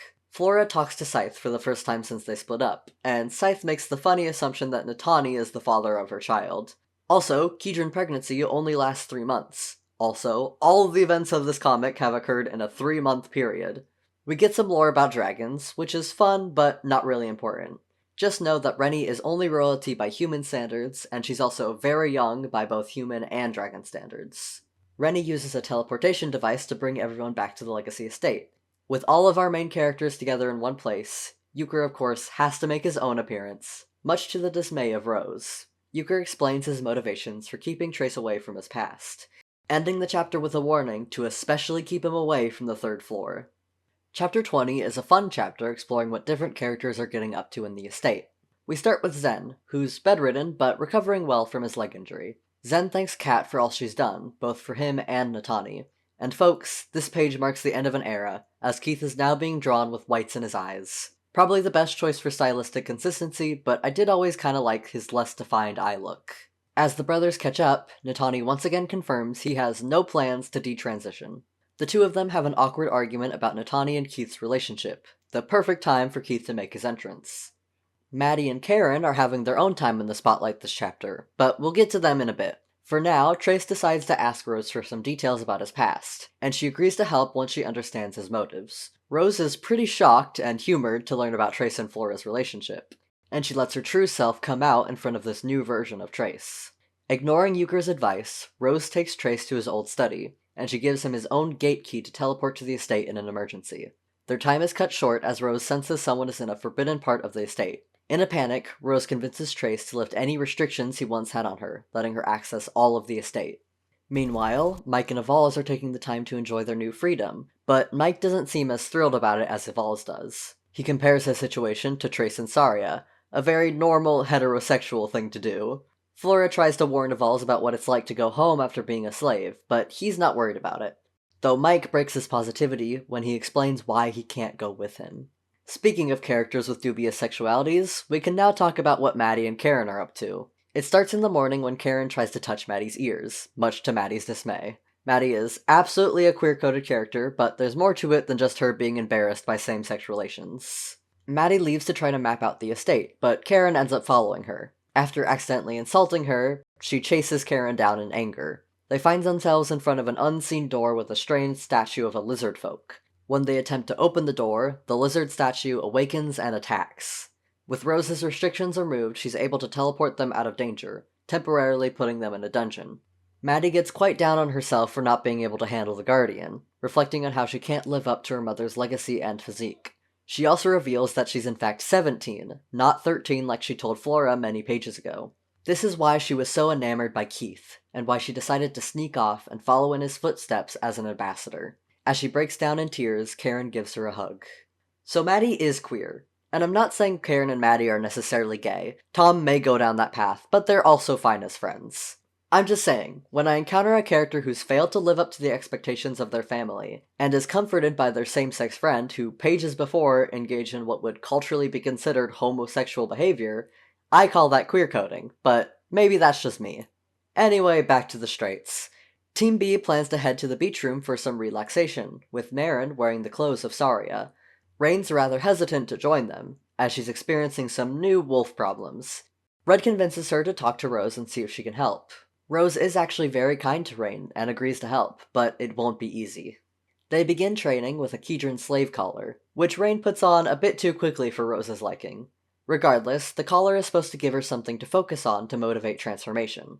They don't make much progress until Rose pretends to accidentally give her a command that would expose her chest to Red. Not only does this make her change back to human, she fully breaks the collar. Seeing her potential, Rose decides to begin teaching her magic as well. Back in the dungeons, Rennie comes to check on the wolf prisoner, only to encounter Maddie and Karen. Though we do finally meet the wolf, Brutus, Clover's bodyguard and another vaguely queer-coded character, but he's not super important. Rennie escorts the two girls back upstairs, and she finds that the memory of their escapades has been altered by dark magic. The three of them, with Rennie transformed into a human, join the others for a beach party. And now it's time for one of my favorite and least favorite pages in the entire comic. With Natani and Keith joining the beach party, Flora questions Natani's chest bindings, as she hasn't been around for any of his coming outs. Natani explains, and then we get this panel. Remember the warning I gave near the beginning of this video? There will be a point when this comic gets better, and we don't see this bit for a long, long time, and then it will show up again when you least expect it. I'm warning you now. Well, here we are. The last Flora has small boobs joke was on page 266, a 13-year gap before this page. But I can't even fault him too much for it, because you know what? Flora is one of the only characters Natani has come out to that immediately acknowledges him as a guy, and doesn't refer to his body as female or a woman's body. She just celebrates potentially having bigger boobs than a guy who also happens to have boobs. This single panel perfectly encapsulates the Twokinds experience. Tom can write great trans representation, but he'll also always be weird about boobs, and you just gotta accept that and move on. And Natani hesitantly joining the beach party is both touching and relatable. As the day progresses, Scythe decides to shoot a shot with Marin, which is a development I actually quite like. Despite his direct entry, Scythe shows a lot of respect towards Marin during this encounter. They're two young, curious adults who have spent a lot of time together the last 2 months. A horny characterization I can respect. Meanwhile, the chicken Brutus has been trying to eat turns back into his colleague, Roan. He lays an egg before transforming back, so I'm choosing to believe Roan is our second canonically trans wolf. Good for him! In Scythe's room, Marin attempts to order some alcohol from the magic table, but when she touches it, something very strange occurs, and Marin is teleported away. With everyone together, Trace decides it's time to propose to Flora. Perhaps a bit too soon in their relationship, but it's a cute moment. Before they can celebrate, though, Trace is teleported away, Flora grabbing on just in time to be teleported as well. The door to the beach disappears, and a storm begins to brew. In the epilogue, Adira is arrested. Chapter end. Chapter 21 is the second to last chapter of Twokinds so far. I considered ending my synopsis with it since as of writing this chapter 22 is still unfinished, but some really cool shit happens in both of these chapters that are particularly relevant to Natani's character arc. I'd also highly recommend reading these 2 chapters on your own if you haven't already, as I think a synopsis of them does not do them justice, but I'll try my best. Flora and Trace have been teleported to that mysterious hallway. They encounter the Stone Guardian, but it is friendly towards Trace. Trace now recalls asking Nora to make Stoneward for protection. The others are not as lucky as Trace, as Stone Guardians surround them to attack. They have a dragon and at least 2 magic users though, so they'll probably be fine. Flora and Trace find an old bedroom, and in it, a baby's crib. This immediately unlocks more of Trace's memories, as Saria had learned she was pregnant right before she was killed, and Stoneward was built to protect that child. They also find another portrait of Rose, presuming she was likely going to be the child's nanny. However, the portrait's plaque reveals that Rose is dead. Sort of. After Saria died, Trace used Rose as a guinea pig, experimenting with bringing back the dead using others' bodies. We meet Detritus, another experiment of Trace's, whose job it is now to bring back Saria using Marin's body. Yes, the only reason Trace was ever with Marin romantically was to use her body to bring back his dead wife. A plot point I suspect Tom has planned since the comic's beginning. Trace demands Detritus to stop, which unsurprisingly doesn't work. However, Stoneward defends him, and when Trace reveals that there's another child for Stoneward to protect, the Guardian is powered up and leaps into action. Scythe runs through the halls looking for Marin, and instead comes across Clovis, who picked the perfect time to break in. He heads to the dungeon where he basically immediately kills Rowan for not following orders. Clovis shares a homoerotic hug with Brutus, only to give him a peaceful demise. Scythe is almost killed by Clovis's wolves, but he has Mrs. Nibley, so he's fine. Nibs also guides him to the hall where Trace and Flora currently lie. Stoneward seems to have successfully vanquished Detritus, but Rose still stands in their way. She challenges Trace, suggesting he would sacrifice everything to save Flora, just as he tried to do for Saria. But Flora confirms she wouldn't want that, and they both know Saria wouldn't either. Rose breaks down crying and forgives Trace, agreeing to help them free Marin. Unfortunately, Detritus restores himself, and successfully merges Saria's soul with Marin's body. However, Saria doesn't let Marin's soul get lost, and Scythe breaks her out of the crystal. Stoneward fades away, knowing he completed his duty, and so too does Detritus. Saria talks to Trace, both the Trace we know now, and the remains of his past. In a powerful moment, Saria tells him that the man she loved died the moment Trace let himself become corrupted by black magic, and all she wants now is for the new Trace to live on and fix the mistakes of his past. Before she leaves again, Saria reunites with Rose, and the two souls leave together in peace. While all that was going on, the others managed to escape the beach room, and Rennie went to the dungeon to fight Clovis. Kat was also attacked by Clovis's wolves, but Zen and Eric saved her just in time. Unfortunately, the amulet Clovis was given is designed for this particular encounter. We're reminded about Nora cursing Clovis to have a female body, yada yada, and Clovis uses Rennie's energy to transform into a dragon. Chapter end. There was also some stuff going on with Key and Maeve, we met the beautiful matriarch Dahlia, and that dragon girl Sarah escaped prison, but okay, moving on to the last chapter. Everyone gathers to take down dragon form Clovis, a seemingly impossible task. Karen attempts to save Maddie's life, and gets blessed with a tail to go along with her ears. Natani attacks Clovis, only to be pinned down and taken away for a private conversation. With his newfound power, Clovis severs the link he helped create between Natani and Zen's souls in an instant. Natani begins to sink back into the void he was left with after being cursed all those years ago. But this time, he has someone else to look after him, and in one of the most beautiful pages in the entire comic, Natani merges back with his younger self, allowing him to go on without the soul link. A surprise to Clovis, Natani wakes up and strikes his amulet with one last blow. Natani falls to the ground, but Trace enters and saves him just in time. With Rennie's soul free, she easily strikes down Clovis. In the aftermath of the two battles, Trace explains some of what happened. Rain loses control and turns into a wolf when she hears of Rose's death. In her room, she finds a parting gift from Rose, her blue sweater all fixed up. And of course, Euchre decides now to make a visit with his daughter. He presents her with a new magic suppressor, and outright admits he may have ulterior motives for giving it to her. As much as he'd like to tell her more, there's only so much he can physically say to whatever rules he is bounded by. The last thing he tells Rain before leaving is that the unstable nature of her powers is unique to her, and she'll have to figure it out on her own. Rain tells her father she won't be using the magic suppressor. The page after this one is in dedication of Twokinds' 20th anniversary, and it's the perfect page to show how far we've come since the first chapter. Not long after the battle, Natani wakes up, being cared for by Keith and Kat in his bed. He managed to escape with only some bruised ribs, in part thanks to his magic bindings. Zen also makes an appearance, and the two confirm that their soul bond is officially broken. Despite merging with his younger self, Natani seems to be mostly the same. That is, until a memory pops into his head. A while back, Natani explained to Keith that he once used that cursed illusion spell on himself to see his parents, only to find that he couldn't remember their faces. But now, with his soul at least mostly back together, Natani sees the face of his mother and father for the first time in years. That was the last page uploaded as of writing this part of the script. Chapter 22 will likely be finished by the time I finish writing, filming, and editing this behemoth of a video. Part of me was scared to finish this before the chapter finished, like Tom was gonna drop some horrible bomb of a page, revealing that Natani isn't actually a trans man, and ruin this whole video. But when this page was posted, I felt like I could put that fear to rest.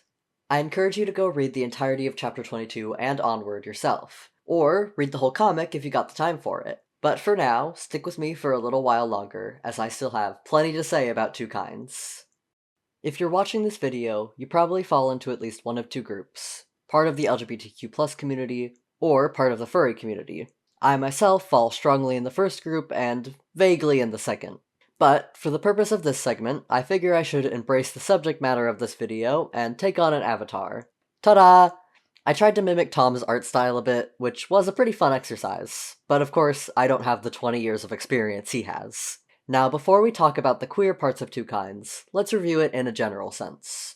There's no doubt that Twokinds has a lot of flaws. Besides some problematic moments and sometimes distracting levels of horniness, the plot structure and world building is where most of Twokinds struggles. In a massive fantasy world with a ton of different characters and stories to be told, it can be hard to design a plot structure that's easy to follow, even for experienced writers. But Tom went into Twokinds as a teenager with little writing experience, and while that's very admirable, it definitely shows. Some plot points are hard to keep track of, and ideas such as how magic works, how the Templar is structured, and many other details are explained way too late or just poorly. But if you're able to take the time to read and learn, it doesn't take long to realize how impressive the story writing is. Tom's biggest strength is probably character building. He writes a ton of different characters, all with unique personalities and roles to play in the story. Even characters that aren't directly connected to major plot points, like Ike and Avals, or the recent additions of Adira and Maeve, aid the plot in exploring important themes that can be compared to the main characters' lives. There are very few unlikable characters, and even unsavory characters like Eric or Red are constantly challenged to grow along with the more heroic characters. And the plot itself ain't half bad either. Let me remind you of the great plot threads throughout the Basitin Islands arc, especially with the roles of Alora and Alaric. And the most recent arc has given some long-going questions very satisfying conclusions. These last two chapters felt like love letters to the 20-year-long plot, with the two characters who have haunted this narrative being put to rest. Though I doubt this is the last we'll see of the past Trace legacy. And when I first came back to Twokinds and found out why Trace dated Marin, I audibly gasped. Things can take a long time to get fully fleshed out in Twokinds, but when they do, it's incredibly satisfying. But enough of that. This video was supposed to be focusing on the queerness of Twokinds, and now that we've almost seen the entirety of Natani's character arc, there's no reason to delay this section any longer. So is Natani good trans representation? Well, for one, that may be the wrong question to ask. Good representation of trans and queer identities is incredibly subjective. I mentioned earlier I don't relate to the born in the wrong body trope much, but other trans people reading Twokinds may have really connected with that aspect of Natani's character. But regardless, with the events of the last few chapters, Natani's trans characterization has become so much more than that anyway. Let me remind you of where we began. For most of Twokinds, it wasn't even clear if Natani was meant to be a trans character at all. There were multiple hints that Natani's character arc was about internalized misogyny, and embracing oneself as a gender non-conforming woman more so than a trans man. But still, seeds were being planted that suggested otherwise. We had the transformed Mike arc, allowing Tom's cis audience to get an idea of what it would be like to be trans. We had Kat, informing Natani that there are others like him, not people whose gender had been changed by a magical soul bond, but people who identified differently on their own. And then we had Keith, slowly but surely seeing Natani as a guy, and falling in love with him anyway. And then, Tom broke the illusion. He still writes Natani embracing himself, finding his identity separate from his brother, but he remains a man. Not only that, when Natani finds his younger self in his mindscape, there's a noticeable shift in the narrative surrounding Natani's transness. He still refers to his body as something opposite to his gender identity, but the confidence he exudes, the pride he begins to form. Natani's narrative changes from one based on gender dysphoria to one based on gender euphoria. And that's why I find Natani's story so beautiful and so important. There's nothing inherently wrong with writing about the suffering trans people often go through, but so many stories, especially those written by cis people, end up confining the trans experience to just that. Suffering. But trans joy is real and just as important, if not more important, to depict. Narratives like Natani's show that even if you don't always pass, even if you can't rid yourself of the things that give you dysphoria, you can find pride, comfort, and joy in your body and identity, and you can find people who love you the way you are. Speaking of which, what about Keith? Isn't he, too, an important part of this queer narrative? Viewing Keith from a queer perspective is very interesting. For one, similar to Maddie, you can apply some queer coding to Keith's story arc. Queer is a member of a culture who has very rigid social expectations baked into law. They're not the exact same social expectations many of us have grown up in. Gender doesn't determine social standing or status, for example, but there is a strong gender division, and potentially even laws against homosexuality. Ignoring his relationship with Natani, Keith doesn't really fail to conform to his expected gender roles. I mean, the only gender role that we know of in Basitin society is the physical separation of men and women, a law Keith doesn't technically break. However, he does fail to conform to social roles that are coded as gender roles. Keith's mother taught him a gentleness that was unusual to Eastern Basitin culture. It's perhaps a gentleness that he buried after his banishment, which, might I add, being banished is also pretty queer, but it's still a part of him. Then, of course, there's his ability to break the rules themselves and fight the Basitin legal doctrine.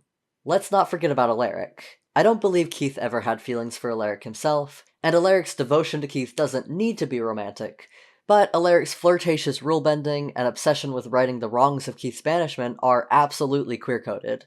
And even on Keith's end, he often groups Alaric with Laura when he's, reliving trauma and thinking about the loved ones he let die. So yes, Keith is queer-coded, but is he queer in the text? That seems like a strange question to ask, since he is in a romantic relationship with a trans man. Maybe a better question is, would Keith be queer if Natani wasn't in the picture? I think most people would probably say yes. That his relationship with Natani proves he is and always has been a closeted bisexual who just never really had the opportunity to think about men that way.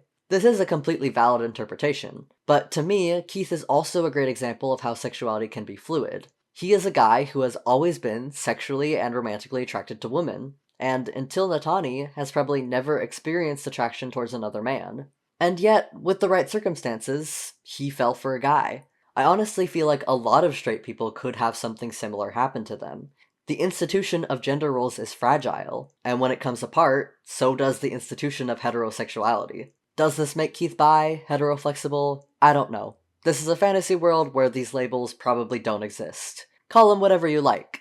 To be honest, I don't think Keith is at a point where he believes himself to be attracted to a man. Don't get me wrong, he does seem to view Natani as a man now, but Keith has never been eager to properly analyze his feelings, and subconsciously, he might still perceive his attraction to Natani as something attached to the wolf's quote-unquote female body. But if there was one thing I could ask Tom to do, it would be to eventually have Keith fully acknowledge his attraction as being for a man. To be clear, there's nothing wrong with Keith being sexually attracted to Natani's body as it is. It's just that he views it separately from Natani's gender identity. And we've seen from Flora's cursed reaction to Natani's coming out that doesn't have to be the case. Even a subtle nod or comment to this would be great.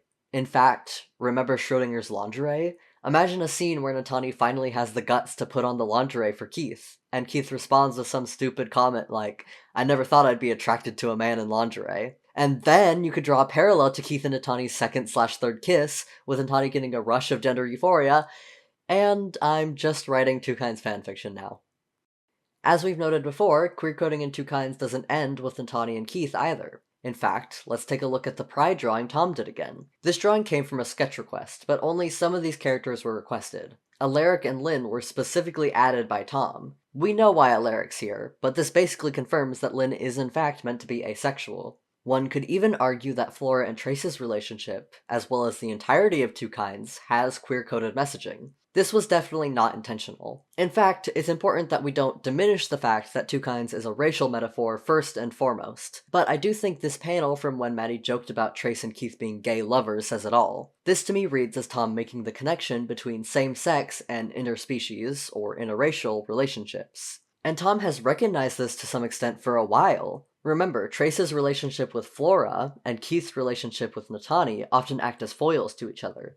They go through very similar experiences, like dealing with estrus or sharing a bed together, with very different reactions. But both Trace and Keith struggle with an aspect of their partner's identities. Twokinds was never meant to be a queer story, but that's what makes its queerness so impressive. If it wasn't clear already, Twokinds means a lot to me. I first found this comic sometime in my preteens, oddly enough on an iFunny account reposting every page. I had never read a webcomic before then, and I was immediately hooked. Natani was probably the first fictional trans character I had ever seen, 2 years before I knew I was trans. There's this phenomenon in some online queer groups where media with queer representation is criticized to a harsher degree than media without representation. I'm sure this comes from good intentions and a desire to see yourself represented well, but there is no such thing as a perfect, entirely unproblematic piece of media. Twokinds is certainly not that, and its queer representation is filled with flaws. If those flaws turn you off from Twokinds, I don't blame you. But, if you're able to look past them, you may find it does some things right that even queer representation regarded as good can fail to do. I will die on the hill that the plot twist flip to a trans joy narrative is one of the best depictions of a trans character I have ever seen.